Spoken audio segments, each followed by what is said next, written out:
No muidugi hea meel on selle üle, et neid inimesi ja kultuurisõpru on väga palju siin ja neid projekte, neid sündmusi, millest panustatakse, on väga erinevad ja ma arvan, et ettevõtjad on tabanud väga hästi neid aktuaalseid valupunkte, kus tulla appi ja pakkuda erinevaid lahendusi.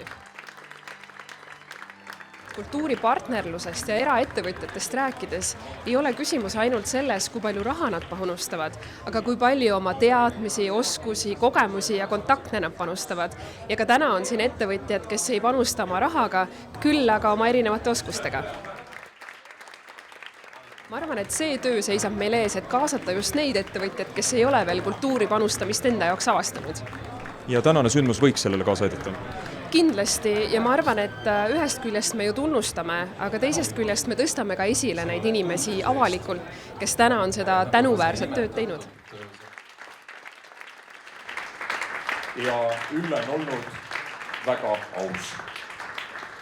Tsekk 2022 euroga.